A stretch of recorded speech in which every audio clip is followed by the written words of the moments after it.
बहुत समय पहले की बात है। वाजिद नगर में एक राजा राज्य करते थे। चंद्रिका वहाँ की दासी थी। चंद्रिका की एक छोटी बेटी भी थी। चंद्रिका महारानी की सेवा करती और उसकी बेटी महारानी की बेटी के साथ खेलती रहती। ये सब देख महारानी ने चंद्रिका से कहा, देखो चंद्रिका, तुम्हारी बेटी मेरी बेटी के साथ कितने प्यार से खेल रही है।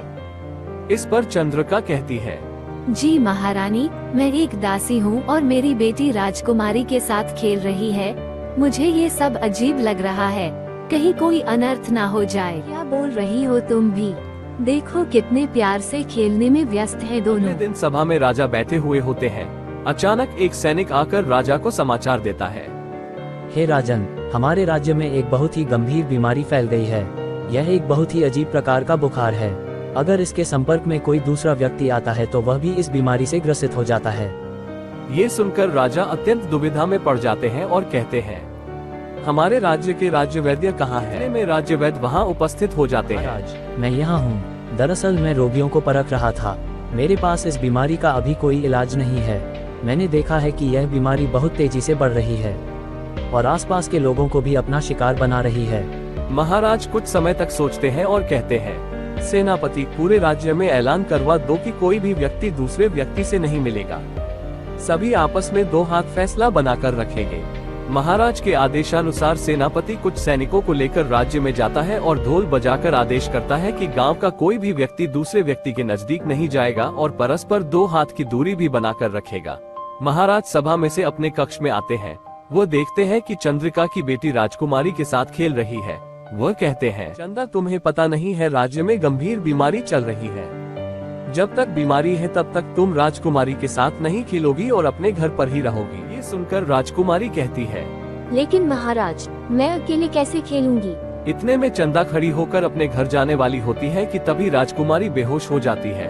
राज्य वैद्य आते हैं और बताते हैं, राजकुमारी को भी वही गंभीर बीमारी हो गई है। इसका तो मेरे पास अभी इलाज भी नहीं है। सब देख महाराज दुविधा में पड़ जाते हैं। वो कुछ सोच ही रहे होते हैं, तभी एक सैनिक आता है और कहता है, महाराज, बाहर एक बाबा आए हैं और आपको शीघ्र ही बुलाया है। बाबा? और इस वक्त? चलो मैं आता हूँ। बाबा, आप यहाँ कैसे? क्या काम है आपको? सुना है राजकुमारी इस गंभीर बीमारी का शिकार हो चुकी है। मेरे पास इस बीमारी का इलाज है। इलाज? कैसा इलाज? बताए ना बाबा। राज्य के घने जंगल में एक बड़ा सा पेड़ है। यह कोई साधारण पेड़ नहीं है बल्कि एक जादुई पेड़ है। इस पेड़ से एक फल लेकर अपनी राजकुमारी को खिलाए, वो तुरंत ठीक हो जाएगी। ठीक है बाबा, धन्यवाद आपका इस बीमारी का उपाय बताने के लिए। सुझाव देकर बाबा चले जाते हैं। सेनापति, सैनिकों को लेकर जंगल में उस बड़े से पेड़ को ढूंढो और उसके फल को लेकर आओ। जी महाराज। सेनापति कुछ सैनिकों के साथ जंगल में जाते हैं और उन्हें वो पेड़ नजर आता है। आओ आओ, मेरे ही फल लेने आए हो। यह क्या, तुम बोलते भी हो जादुई पेड़? हाँ हाँ, मैं बोलता भी हूँ और मुझे ये भी पता है कि तुम यहाँ क्यों आए हो। चलो अच्छा है, तो फिर तुम ही अपने फल तोड़ दो। तो मैं दे दूंगा, लेकिन इससे पहले तुम्हें मेरी 3 पहेलियों का जवाब देना होगा। तीनों पहेलियों का सही जवाब देने के बाद ही तुम्हें एक फल मिलेगा। 3 जवाब देने पर एक फल। चलो कोई नहीं, मैं राजकुमारी को एक ही फल से ठीक कर दूंगा। चलो पूछो अपनी पहेलियाँ। वो क्या है जिसका कर्ज चुकाया जा सकता है लेकिन माता पिता के बिना इस कर्ज को नहीं चुकाया जा सकता? अरे नहीं, मुझे तो इस पहेली का जवाब नहीं पता। चलो अगली पहेली पूछो। क्या है जो समुद्र के तल में रहता है और माँ के छूने से ही मर जाता है? मुझे इस पहेली का भी जवाब नहीं पता। तो चलो तीसरी पहेली बताओ। जादुई पेड़ तीसरी पहेली पूछता है, ऐसा कौन है जिसके हाथ और पैर नहीं है लेकिन फिर भी देश विदेश घूमता है? इसके बिना लोग भूखे मर जाते हैं। सेनापति कुछ समय तक सोचता है और बिना कुछ कहे राजमहल वापस लौट आता है। वो सारी घटना महाराज को बताता है। महाराज कुछ सोचते हुए पूरी सभा में ऐलान करते हैं कि जो भी इन तीनों पहेलियों का जवाब बताएगा उसे भेंट में उपहार दिए जाएंगे।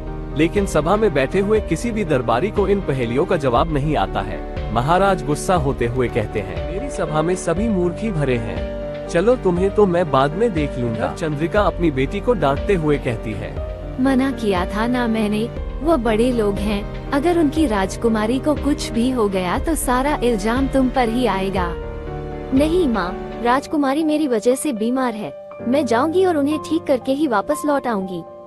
चंदा महाराज के पास जाती है और कहती है, महाराज, मैं जाऊंगी उस जादुई पेड़ के पास और उसकी तीनों पहेलियों का जवाब दूंगी और बदले में उस जादुई फल को लेकर आऊंगी जिससे राजकुमारी ठीक हो जाएगी। महाराज थोड़ा सोचते हुए बोलते हैं, अच्छा ठीक है, वैसे मुझे पता है तुमसे नहीं होगा, लेकिन फिर भी तुम्हें एक अवसर देता हूँ। चंदा जंगल में जाती है, उसे वो जादुई पेड़ दिखाई देता है। वो उससे कहती है, हे जादुई पेड़, आप अपनी तीनों पहेलियाँ जादुई पूछिए। पेड़ एक एक करके तीनों पहेलियों को पूछता है। चंदा थोड़ा देर रुक कर उन सभी पहेलियों का जवाब दे देती है। वो पहली पहेली का जवाब वैद्य जी या गुरु जी, दूसरी का नमक और तीसरी का मोहर या पैसा देती है। ये सुनकर जादुई पेड़ बहुत खुश होता है और अपने जादुई फल को तोड़कर चंदा की झोली में डाल देता है। चंदा अभी भी वहाँ खड़ी हुई देख रही होती है।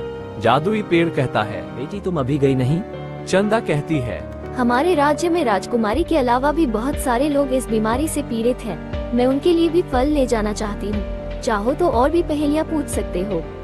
चंदा का ऐसा स्वभाव देखकर जादुई पेड़ बहुत खुश हुआ और उसने पल भर में अपने जादुई फल जमीन पर बिखेर दिए।